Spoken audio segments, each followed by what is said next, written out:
In this edition of In the Trenches with Dave Lapham, brought to you by First Star Logistics, we visit with Lapham and Wilcots, outstanding member of the SWAT team in the 1988 Super Bowl 23 Cincinnati Bengals football team, and not only a great football player, but unbelievably intelligent football player. And that carried over to his post-football career into the broadcast world.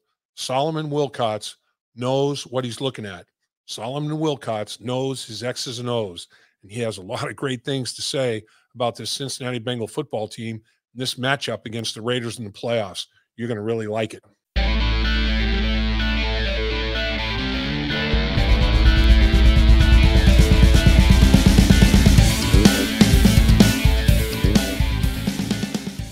You're in the trenches with Dave Lapham, brought to you by First Star Logistics in our outstanding studios as always. And a very, very special guest today, knows as much football as anybody ever in the United States of America and beyond, is our good friend Lapham and Wilcots, who had a very distinguished career as a player in the National Football League and just an outstanding communicator, broadcaster of football to all of the fans that he imparts his knowledge to. Solly, we appreciate your time, man. Hey, Dave, you're really gracious. I appreciate the introduction, and always great to come on and talk ball with you. Always. Yeah, I enjoy the heck out of it. I listened to you this morning on your NFL Sirius radio, and man, you guys do a heck of a job. There's no doubt. But I want to kind of piggyback a lot of that kind of stuff that you had already talked about, Solid. And I appreciate your patience, because you're probably going to be like, man, I just talked about this. It's all right. But let's talk about the Cincinnati Bengals and their young players, but their attitude is, why not us? And they really don't care about the fact that the Bengals haven't won a playoff game in such a long time, because that's somebody else's history. That's not their history. And they seem to be pretty laser focused. What do you think about this young football team and how they performed this year, Solly? I've kind of talked about this. I've given it a lot of thought during the course of the season, as they've had sort of these hiccups, right? In games against Chicago Bears or the New York Jets. And I said, they're a very young team. We know they're talented, right? And we just had to kind of sit and watch it all kind of come together. It's like pouring cement. You're still shaping it, you're still forming it, but you can see it's hard and it's starting to take shape and form. And I think what we saw is it was right around, week 11 coming off the bye, going out to play the Raiders, right? And then having some very important games against Baltimore and Pittsburgh. And I thought against the Chargers and the 49ers, maybe it gotten away from us, but I thought that win in Denver sort of solidified who this team really is, because people don't realize how good that Denver Broncos team is, how good that defense is, and how hard they are to beat in Denver. But no, these players have a tremendous pedigree of winning, right? Where they played in college in some big-time programs. Yep. You get a Joe Mixon out of Oklahoma. He was used to winning and playing at a very high level on a team that was coached by some really good coaches. Yep. You get Joe Burrow that played in a pro-style system offensively at LSU, right? And playing in some big games in the SEC, where it's murderer's row every single week. And Jamar Chase going up against a lot of defensive backs who are currently playing in the NFL. And he was successful as a freshman and as a sophomore at LSU, playing against a lot of those guys. And so when T. Higgins playing at Clemson, being part of a national champion, and playing at a very high level in a big-time program, it goes on and on. Tyler Boyd as well at Pitt. And so it's been great to watch it all come together and to watch these guys bring their own special brand of winning, right, to the Cincinnati Bengals. And that's why I think they don't have to rely on history. Like players who play for the Dallas Cowboys, they think that star is going to go out and win them games, Dave. These guys don't have that luxury. They know they have to go out and do it. And by God, they're doing it. Now I'm really proud of them. And you compliment that, what you're speaking of at the college careers, and then the free agents that they picked up. DJ Reader is with a Texans team that was successful when he was with the Texans. There, he has playoff experience there. Ogunjobi was part of the Cleveland Browns team that beat the Pittsburgh Steelers in the playoffs last year. Trey Hendrickson down with the Saints. Von Bell with the Saints, Wouzier with the Cowboys, all these guys that came in on the defensive side of it. Offense was kind of through the draft. Defense was a lot of free agents that have experience in the NFL in terms of playoffs. How big is that, Solly? It's really big. Trey Hendrickson was part of a Saints team that won the NFC South 4 straight years. Right. You know, he under Sean Payton and playing with Drew Brees and opposite of Cameron Jordan. He's used to playing with great guys in a successful program. Mike Hilton, who you mentioned, playing for the Pittsburgh Steelers. They know what winning's like. And here's the thing. They decided to come to Cincinnati and play for the Bengals. They could have went to a lot of other teams now, but number 9, Joe Burrow, is that special. You talk to all of those guys. Riley Reef, he talked about, he went to dinner with Joe Burrow. He came back and told his agent, I'm going to Cincinnati. Yeah. And so, in business, we have a term for that, for what Joe Burrow is. He's what we call a force multiplier. Listen, he not only brings himself, and we know what he brings, right? Opportunity to win, but it multiplies the success, like what Tom Brady did in Tampa. He went there. Now Gronk comes out of retirement. All these other guys want to go play in Tampa when everybody was running away from Tampa. Now they're running toward Tampa. Everyone's running away from Cincinnati, right? And now people are coming wanting to play for the Bengals, and we have Joe Burrow to thank for that. It's amazing. Joe Burrow, two things that he accomplished, and it's a first in NFL history.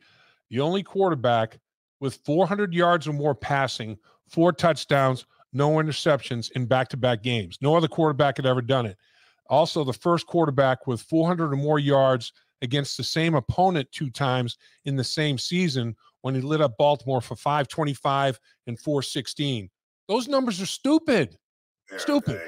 And you know what's really the underlying elements of that story is? It came under duress.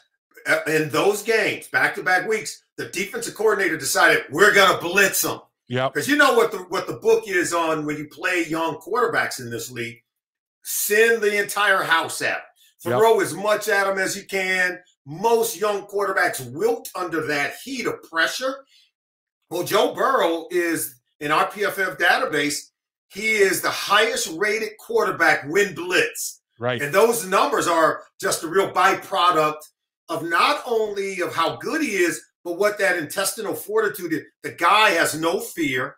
He doesn't blink under pressure. That's why I liken him to Tom Brady more than I do any other quarterback, because when you send the heat, when you send the fire, he's at his best, right? Yep. And I think Don Martindale, the defensive coordinator of the Ravens, I think he now has learned that, and so has the Chiefs, defensive coordinator. He's learned it too. You don't blitz Joe Burrow.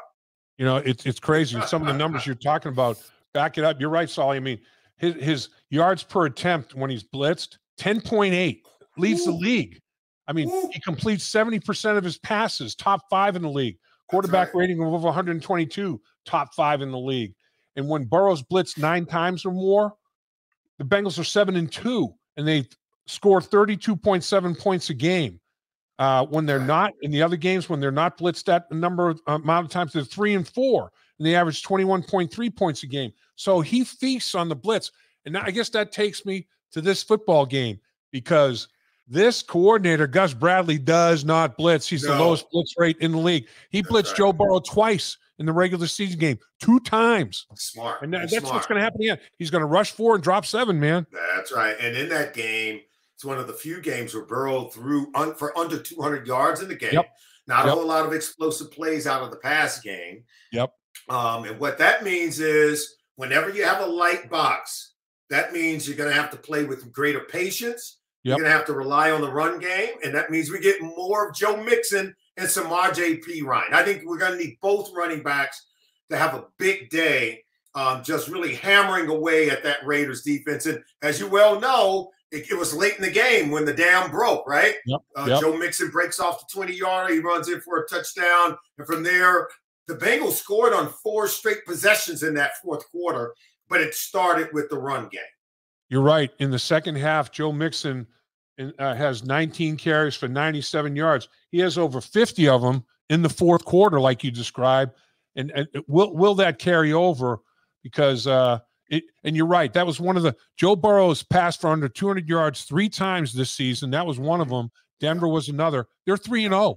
So with Joe, it's like the thing that he's so mature and so poised. I'm not going to force it. I'm not going to try to play hero ball. I'm going to take what the defense gives me. That's rare, isn't it, for a kid that age to be able to do that?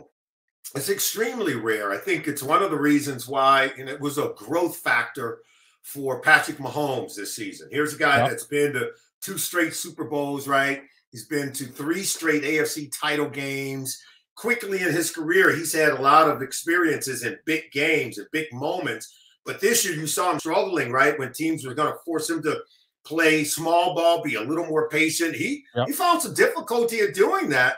And so that tells you that quarterbacks with the big arms who are used to creating explosive big plays, they don't want to play checkers, right? They want to play chess. They want the big game. They don't want to play small ball. And Joe Burrow has shown when he's been forced to do it. And I thought you brought it up. The Denver Broncos game was a perfect example of that. Vic Fangio wasn't going to let them throw it over their head. We had to wait till the very last moment to get Tyler Boyd loose on what was, I thought it was a season-changing play, not just a game-changing play. It changed the course of our season and allowed us to go on and then beat Kansas City and win the division title.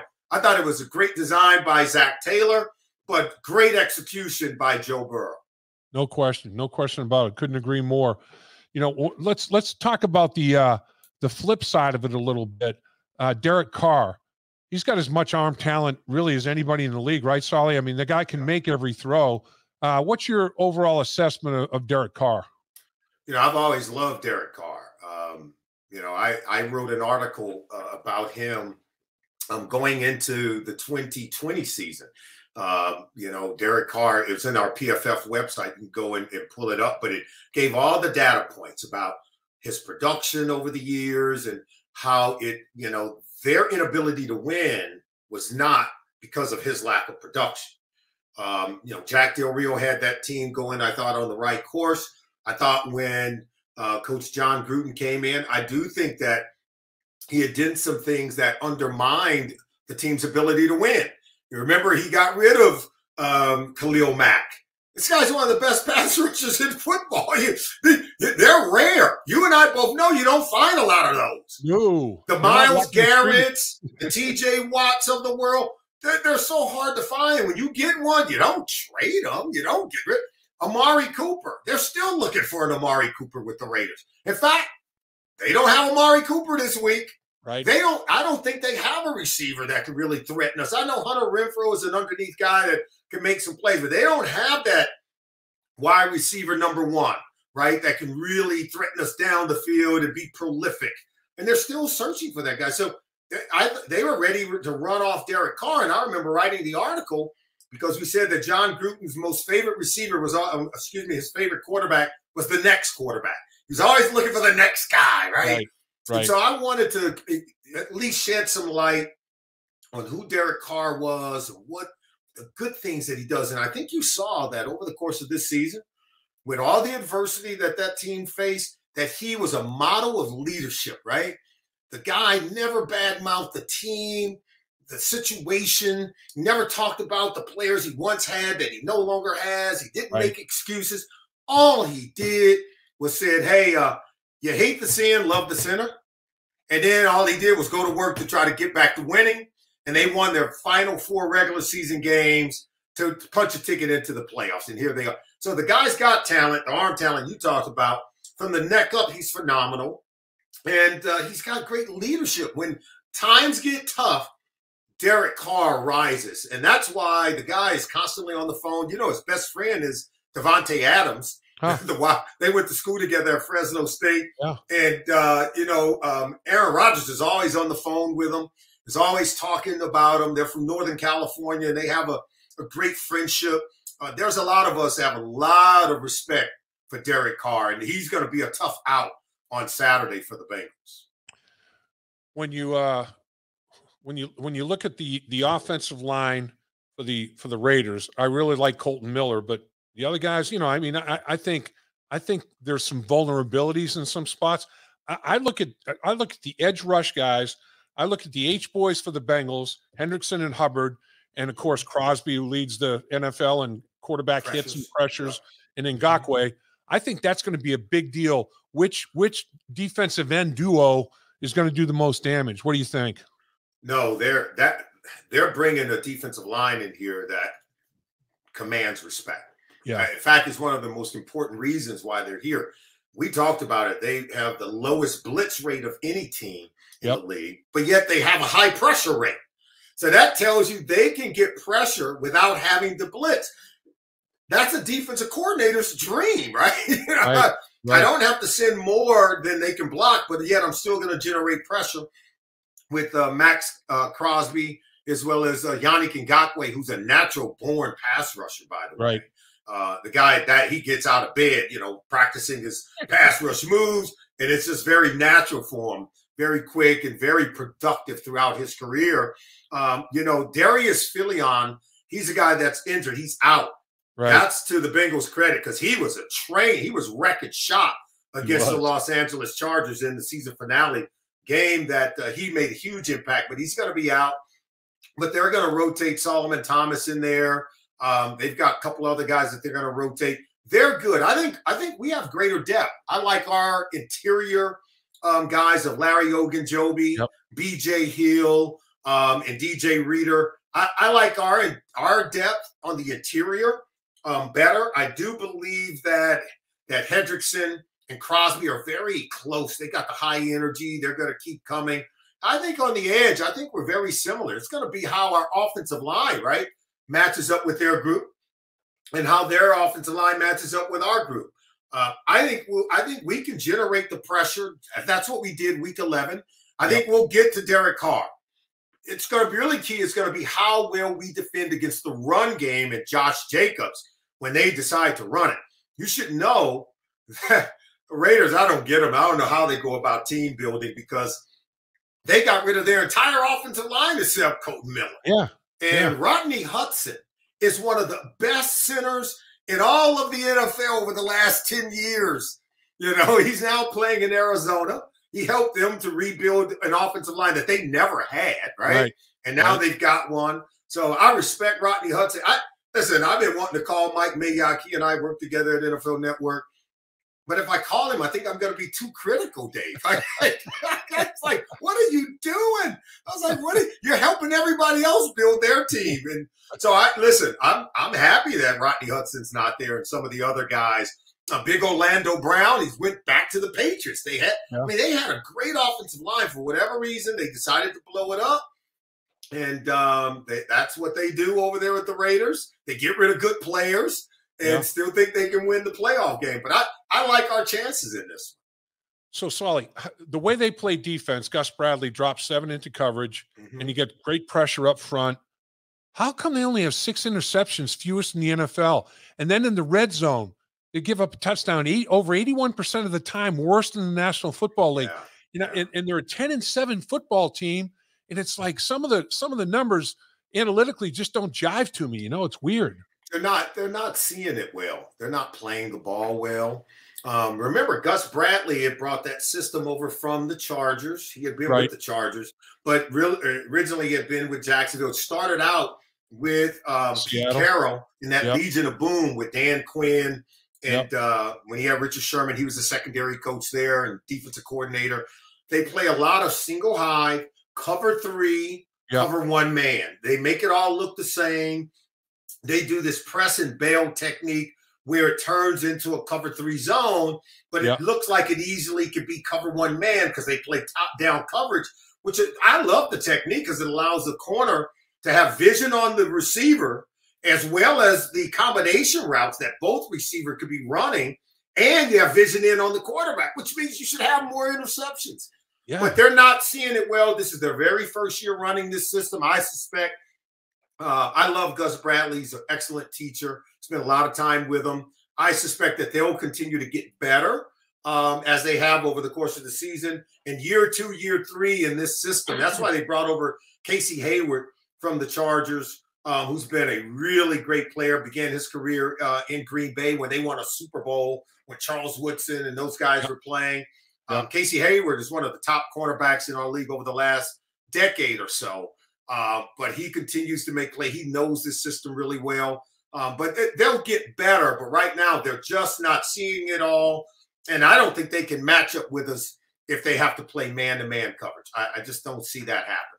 Yeah, I think when Bradley mixes that in, I think that's when the Bengals have to pounce, man. You got to recognize you got to win your one-on-one battle. Yeah. And Joe's going to find you. And so, Solly, what do you think are the big musts that have to take place? You mentioned you like the Bengals' chances in this one.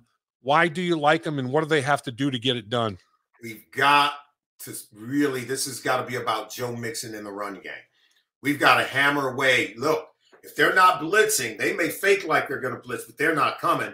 We've got to stay committed to running against a light box, even if they try to sneak a guy down in there. We've got to, because they're not blitzing the run.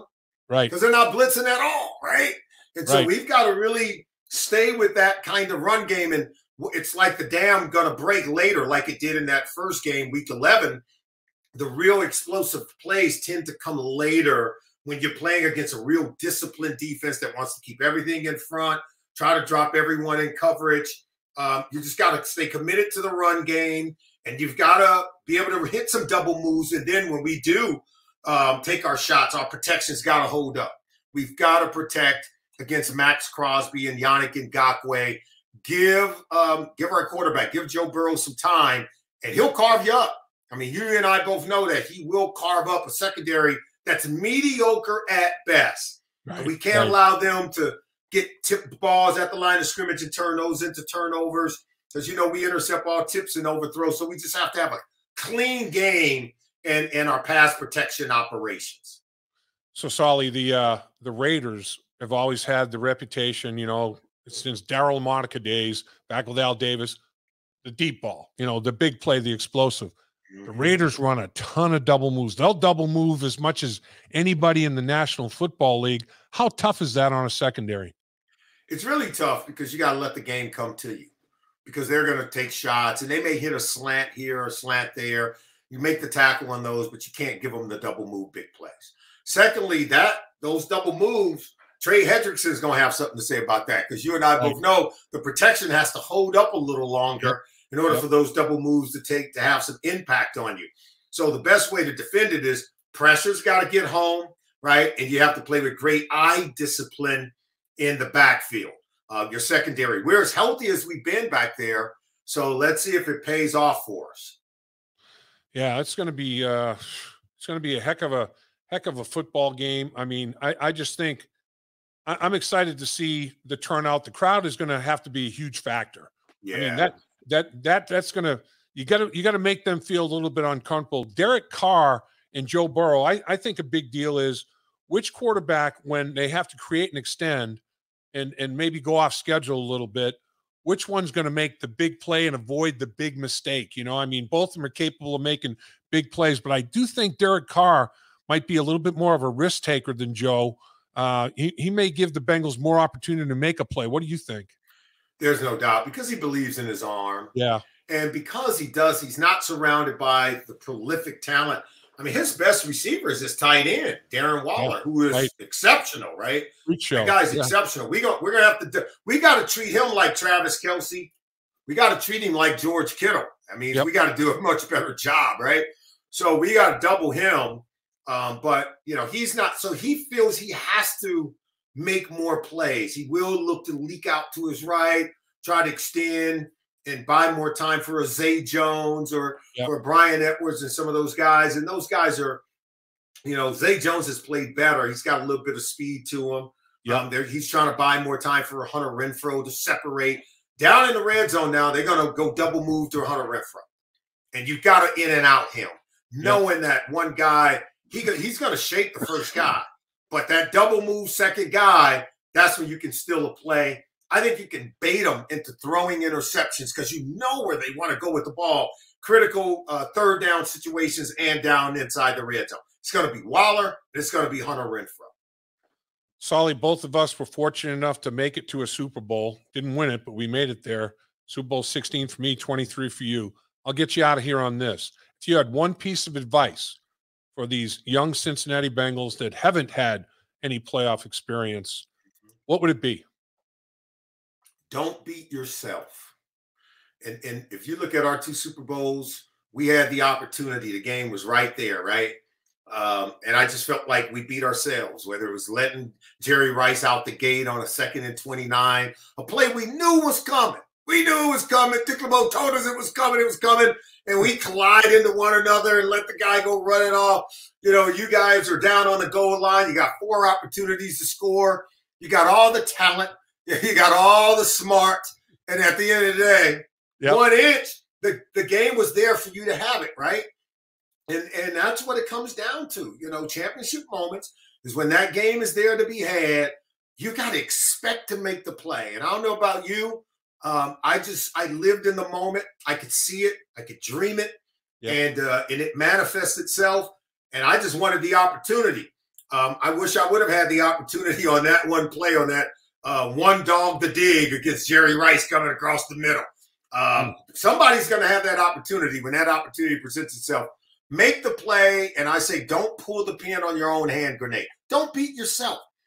You remember that playoff game we talked about against Pittsburgh a few years ago? Jeremy Hill fumbles. Sure. And then they're trying to goad the Bengals into self-destructing. When teams do that against you, Dave, they know they can't beat you. Right. They know they can't beat you straight up. So now they start resorting to all these tactics, right, to get you to act out of character, because that's the only way they know they can beat you. And so that's where this team has been really good about that. But now playoff goes next level now. It's a psychological and physical battle, right? And teams will try to goad you into doing silly things to undermine your own talent. And that's what I would say to them, because that only can come with experience. But if we tell them that, if we help them to understand that it's going to happen, it's going to come, then they'll be better prepared. I'm telling you, you're exactly right. Don't put yourself on your own schedule. The other team's good enough to beat you. Don't help them, man. Don't help them. Don't help them. That's what it's all about. You're right. Solly, I can't thank you enough. Man, your talent on the football field and in the broadcast world is extraordinary. Cincinnati's proud that you're part of this community, and thanks for visiting with us, my man. I'm a proud Cincinnati Bengals. Go Bengals. We're getting ready to snap that 30-year streak of not winning in the postseason. It dies today. It dies now. I was 38 years old. That's a long time ago, man. Take care, Dave. All the best. Have a great one, Solly. At First Star Logistics, we're a very strict company that really puts the pressure on our employees.